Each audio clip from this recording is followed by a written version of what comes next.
Signature d'accord d'assistance judiciaire entre la Cour béninoise des droits de l'homme, l'Ordre des avocats du Bénin et l'Association du barreau américain Initiative pour l'État de droit à Baroli. Cet acte historique dans la lutte pour la protection des droits de l'homme en République du Bénin ouvre ainsi une nouvelle ère dans le secteur justice au Bénin. Assistance judiciaire et promotion de l'accès à la justice au Bénin, c'est la thématique autour de laquelle sont convergées les idées au cours de cette cérémonie qui s'inscrit dans le cadre du projet Faire avancer les droits humains au Bénin. Les attentes des populations en termes d'assistance judiciaire, voire de justice sociale, restent inassouvies. Limitées par les difficultés de la Commission à assurer le traitement des plaintes jusqu'à la réparation des dommages subis. Monsieur le bâtonnier de l'Ordre des avocats du Bénin, en acceptant d'être partie à cet accord, aux côtés de la Commission béninoise et de l'Association du barreau américain, non seulement vous nous renforcez dans l'exercice de notre fonction quasi-judiciaire, mais vous favorisez le dialogue entre nos institutions et surtout, vous redonnez espoir en priorité aux détenus qui continuent de faire partie de la société et qui doivent être traités avec dignité. La signature du présent partenariat d'assistance judiciaire aura donc pour but principal de permettre à la Commission béninoise des droits de l'homme d'avoir un cadre institutionnel formel d'échange avec le barreau sur l'enrôlement devant les cours et tribunaux des cas de violation ou d'atteinte aux droits humains qui lui sont référés et méritant d'être déférés à la justice. Au regard des objectifs du partenariat visé entre ces institutions, il convient d'apprécier à sa juste valeur l'accompagnement de l'USAID à travers ce projet mis en œuvre par l'Association du barreau américain Initiative pour l'État de droit. Leur étroite collaboration avec ces institutions nous a permis d'élaborer une feuille de route qui nous conduira à prendre de nouvelles mesures pour garantir le droit à réparation des victimes dans le cadre de procès équitables. Alors, nous progressons avec la Commission vers cette étape cruciale visant à permettre à l'institution de remplir pleinement son rôle dans le renforcement des droits de l'homme ici au Bénin. À son tour, le ministre de la Justice et de la Législation a salué l'initiative et promet un soutien indéfectible et sans faille du gouvernement aux côtés des acteurs impliqués dans cette initiative. L'assistance judiciaire, elle a été organisée par une loi dès 1973 au Bénin. Elle a existé dès 1901 au Bénin, l'assistance judiciaire. Mais l'assistance judiciaire n'a pas pu fonctionner parce que le temps a changé les réalités et parce que les hommes n'ont pas su, à un moment donné, s'ajuster au changement des réalités.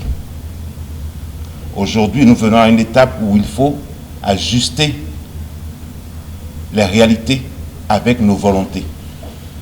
Et donc, les initiatives ont été prises. D'abord pour que d'ici la fin du mois d'août, l'ensemble des situations de détention anormalement longues soient entièrement réglées. La photo de famille a mis un terme à cette cérémonie.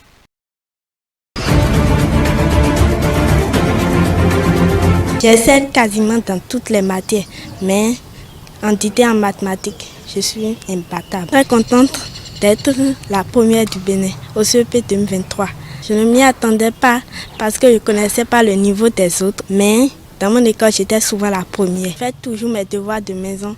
J'apprends aussi mes leçons régulièrement. Aude est une élève qui s'applique très bien en classe. Même si l'enseignant fait un tour et s'il revient, vous allez voir Aude toujours occupée à traiter des exercices, des épreuves. Elle pose des questions pour mieux comprendre. Si elle ne comprend pas, c'est qu'elle n'est pas à l'aise. Je table surtout sur la dictée et la mathématique. La dictée, quand vous le faites et que vous arrivez à donner tout le contour qu'il y a, ça permet à l'enfant d'assimiler. Même les leçons, il arrive à assimiler correctement. Nous faisons la conjugaison, la grammaire, l'orthographe, disons toutes les disciplines de français ensemble. Son loisir principal, c'est la lecture. J'ai envie d'être médecin parce que quand je vois ces malades à la télé, un peu partout, j'ai pitié d'eux. Il est à déplorer le faible niveau d'intégration économique de notre région. En effet, alors qu'en Europe, ce taux est à 71%, 53% en Asie, 48% en Amérique du Sud, dans notre sous-région, nous sommes à 12%. Alors que la ZLECAf se fixe pour objectif, entre autres, de stimuler le commerce intra-africain d'environ 33% et de réduire le déficit commercial du continent de 51%. C'est dans ce contexte qu'interviennent les réformes majeures du dispositif de transit communautaire automatisé dont les textes ont été adoptés par les instances de la CEDEAO en décembre 2021.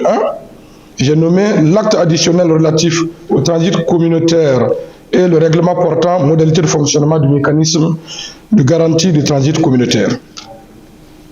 Les cautions nationales qui ont eu beaucoup de peine à faire admettre aux autorités publiques communautaires et nationales l'approche corridor pour déployer le mécanisme de garantie unique, qui se sont investis dans la sensibilisation de tous azimuts et le lobbying auprès des acteurs privés majeurs et publics pour sa mise en œuvre sur 4 corridors majeurs et qui sont en passe de les déployer sur 4 autres corridors sont challengés pour cette activité à l'aune de ces réformes qui offrent des opportunités. La bonne marche de notre communauté se mesurera à travers la capacité opérationnelle des institutions mises en place à opérer efficacement l'intégration régionale orientée vers la libre circulation des personnes, des marchandises, des services et des capitaux. Pour ce qui concerne précisément le transit routier inter-État des marchandises au sein de la CEDEAO, intitulé pour faciliter le mouvement des marchandises à l'intérieur de la communauté, le défi est plus que jamais d'actualité et cela nous appelle, nous, Chambre de commerce et d'industrie ou autres institutions nationales désignées à travers les faits concrets, les objectifs poursuivis qui sont entre autres faciliter le commerce et le transit de marchandises entre les États, spécialement avec les pays sans littoral. Éviter la succession de procédures nationales et faciliter le transport des marchandises entre territoires des pays. Faciliter également de statistiques des mouvements de marchandises, garantir la collaboration entre les administrations et toutes les parties prenantes des pays et s'assurer que les documents du transit routier inter-État contiennent les données nécessaires.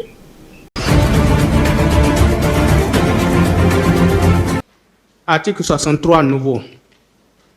Quiconque importe, détient en vue de la commercialisation ou met sur le marché des produits chimiques périmés, obsolètes, frélatés ou résultant de fraude est puni d'un emprisonnement de 4 ans à 10 ans et d'une amende comprise entre 2 et 3 fois la valeur des produits sur lesquels porte la fraude ou de l'une de ces 2 peines.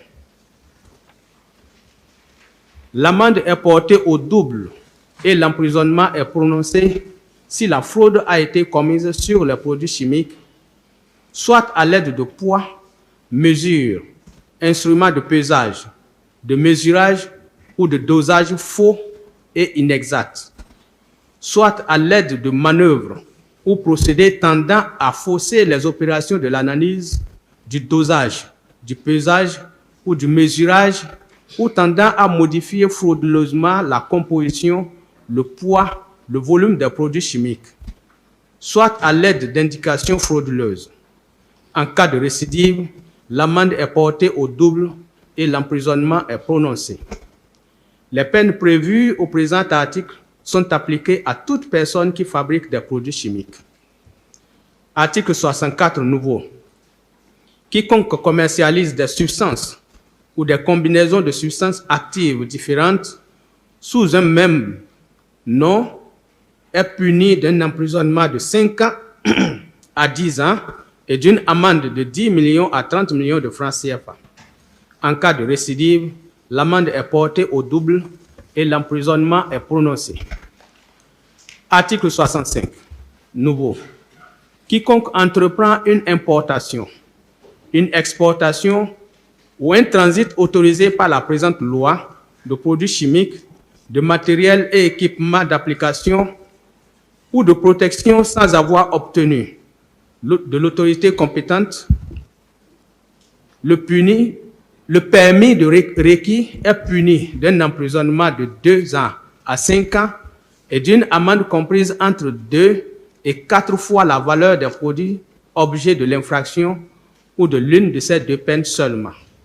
En cas de récidive, l'emprisonnement est prononcé et l'amende est portée au double. Lorsque les produits chimiques sont importés ou sont en voie d'exporter sans le permis requis, les moyens de transport et tout autre objet ayant servi à commettre l'infraction sont bloqués et, selon le cas, refoulés, saisis et confisqués aux frais du contrevenant. Article 66 nouveau. Toute personne qui expose autrui aux nuisances olfactives et aux émissions solides, liquides, gazeuses liées aux produits chimiques et aux déchets chimiques, y compris les polluants persistants, est punie d'un emprisonnement de 2 mois à 6 mois et d'une amende équivalent au double de la valeur des produits détenus ou de l'une de ces 2 peines seulement. Au cas où les émissions ont contaminé le sol, l'amende est comprise entre 2 et 3 fois la valeur des produits fabriqués ou entrés dans le lieu de production ou de stockage. En cas de récidive, l'amende est portée au double et l'emprisonnement est prononcé.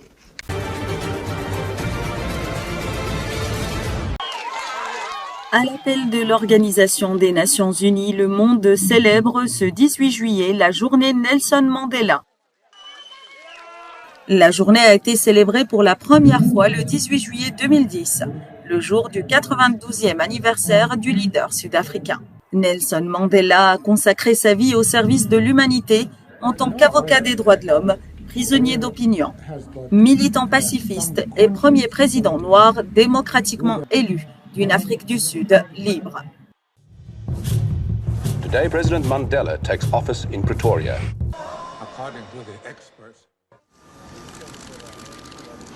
Les Nations Unies espèrent que ce moment sera l'occasion pour tous de renouer avec les valeurs qui ont inspiré Mandela, à savoir une détermination absolue, un engagement profond pour la justice, les droits de l'homme et les libertés fondamentales.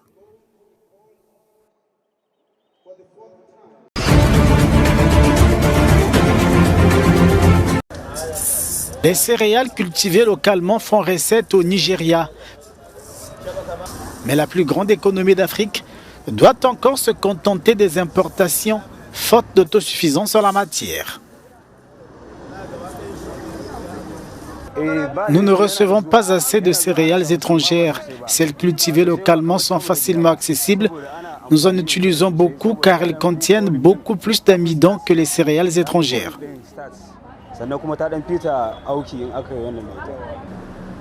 Si l'Ukraine a envisagé un plan d'approvisionnement du pays en blé bon marché, le retrait de la Russie de l'initiative céréalière en mer Noire entrave la démarche. Je pense que la guerre entre l'Ukraine et la Russie obligera les pays à déclarer l'état d'urgence alimentaire. Car Le blé est la principale matière première pour de nombreux aliments de base dans de nombreux pays du monde. Et vous pouvez voir le niveau de l'inflation alimentaire au niveau mondial. Vous pouvez voir les tensions sociales que cela provoque. Vous pouvez voir les protestations. Tout cela à cause du coût de la nourriture. Autre facteur qui plombe la culture du blé au Nigeria, l'insécurité dans le nord, principal bassin de production. La première chose à faire est de s'attaquer au problème de l'insécurité, car sans sécurité, il n'y a pas grand-chose à faire en matière de production alimentaire, car le segment le plus vulnérable de la société qui a été touché par cette insécurité est celui des agriculteurs. C'est une première chose.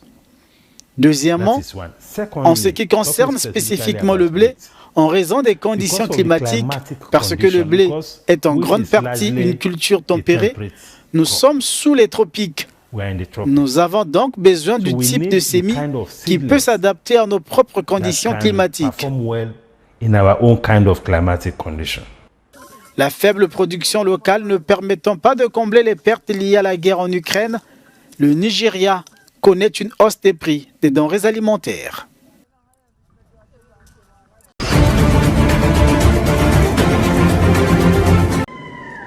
L'ex-président de la République démocratique du Congo, Joseph Kabila, a rejeté ce mardi les accusations du président ougandais Yoweri Museveni, selon lesquelles il aurait donné asile à un groupe rebelle islamiste.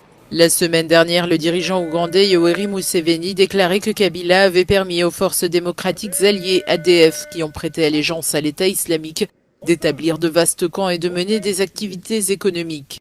Les fausses accusations gratuites du président Museveni, qui est l'un des principaux déstabilisateurs de la région, sont tout simplement ridicules et visent à distraire le peuple congolais et à le diviser, a déclaré Joseph Kabila dans un communiqué.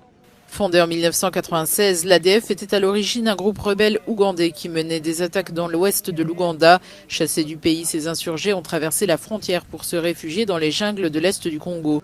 Selon Museveni, le gouvernement congolais aurait permis aux ADF d'exploiter les ressources de la région, notamment l'or, le bois et le cacao, pour se renforcer. Les ADF se livrent fréquemment à des massacres au Congo et en Ouganda. Le mois dernier, les ADF avaient pris d'assaut un lycée ougandais et massacré 42 personnes. La plupart des victimes étaient des adolescents.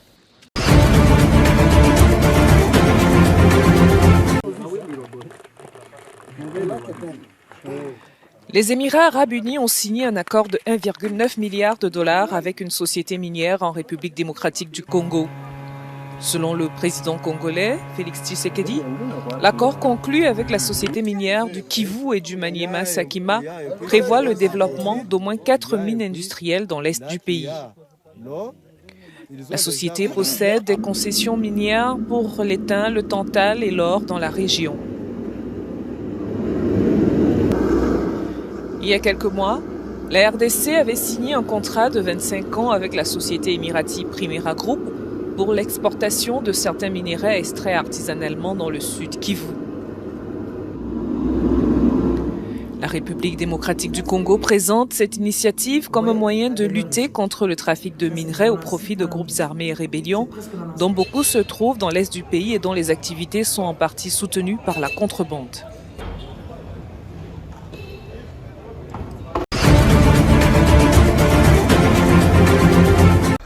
110 personnes condamnées en mai pour avoir participé à des manifestations réprimées dans le sang en octobre dans plusieurs villes du Tchad ont été graciées par le président de transition Mahamad Idriss Déby Itno, selon un décret paru lundi.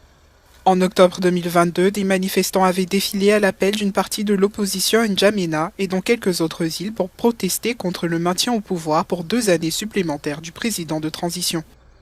Les 110 personnes graciées avaient été jugées et condamnées à des peines allant de 18 mois à 5 ans de prison ferme à Korotoro, dans la capitale, et à Moundou, la deuxième ville du pays.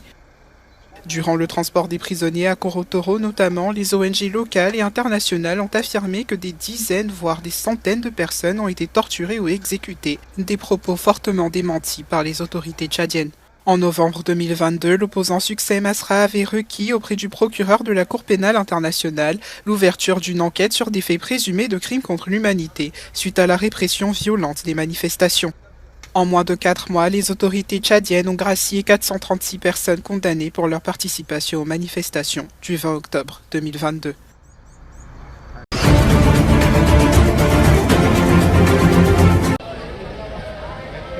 La coalition Azimio de Raila Odinga a appelé à 3 journées consécutives de mobilisation à partir de ce mercredi contre la politique du président William Ruto, accusé de réduire le pouvoir d'achat des Kenyans.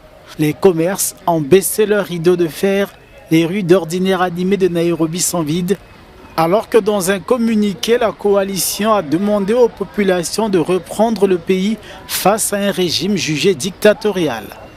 Le Kenya retient son souffle face aux manifestations de l'opposition qualifiées de menace à la sécurité nationale par le gouvernement qui a promis de sévir. Le 12 juillet, des rassemblements interdits par les autorités ont été émaillés de pillages et d'affrontements entre manifestants et forces de l'ordre.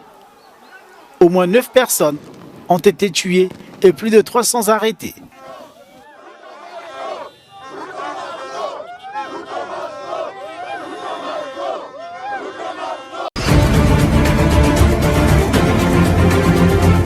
Des représentants de partis politiques mondiaux ont participé jeudi à un forum de dialogue dans la ville sud-africaine du Kuruleni, un mois avant le sommet des BRICS qui se tiendra à Johannesburg.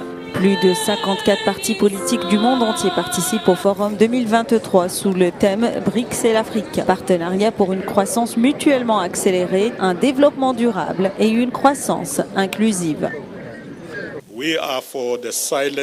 Nous sommes pour le silence des armes en Ukraine, la réalisation d'une paix véritable et la coexistence pacifique entre la Russie, l'Ukraine et le voisinage.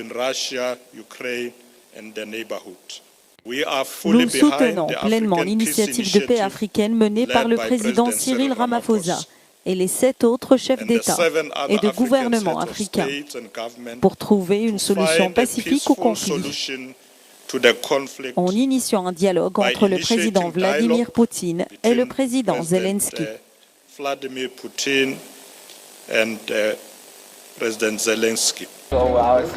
On ne sait pas encore si le président Vladimir Poutine participera le mois prochain au sommet économique du bloc des économies émergentes BRICS.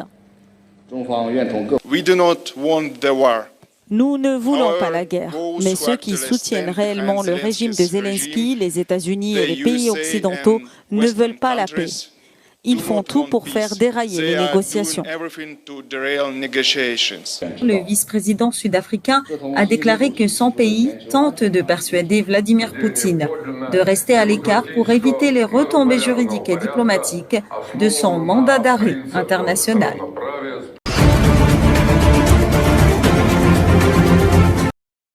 L'État d'Israël reconnaît la souveraineté du Maroc sur le territoire contesté du Sahara occidental.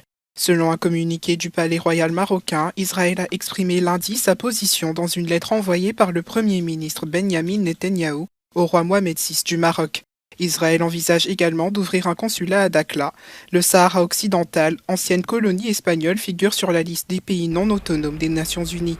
Le Maroc revendique le territoire comme sien, mais le peuple autochtone sahraoui, dirigé par le Front Polisario et soutenu par l'Algérie, souhaite un État indépendant. En 2020, les États-Unis ont soutenu les revendications du Maroc à condition que les relations diplomatiques entre le Royaume et Israël reprennent. Les deux pays ont depuis normalisé leurs relations et signé un certain nombre d'accords de coopération, notamment un pacte de défense. À la suite de l'annonce de lundi, un responsable marocain a toutefois déclaré que la reconnaissance d'Israël n'affecterait pas la position du Maroc en faveur de la création d'un État palestinien en Cisjordanie et à Gaza, avec Jérusalem pour capitale.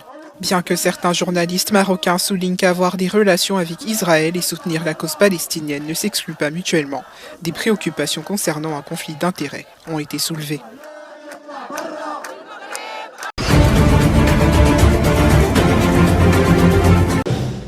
En visite d'État en Chine depuis lundi, le président algérien a été reçu mardi par Xi Jinping. Occasion pour les deux pays de réaffirmer leur engagement à travailler en faveur du renforcement de leurs échanges et du partenariat stratégique global Algérie-Chine. Ces dernières années, la Chine est devenue la première source d'importation algérienne, une relation sexagénaire salué par le président chinois. Depuis 65 ans, la Chine et l'Algérie ont toujours partagé bonheur et malheur et se sont entraidés. Et l'amitié entre les deux pays s'est renforcée au fil du temps. La rencontre s'est soldée notamment par la signature de 19 accords de coopération en matière de technologie, des infrastructures, du commerce et des investissements, alors qu'Alger cherche à s'affranchir de sa dépendance au gaz. Le président algérien Abdelmadjid Tebboune a remercié la Chine pour son soutien à l'adhésion de son pays au mécanisme des BRICS.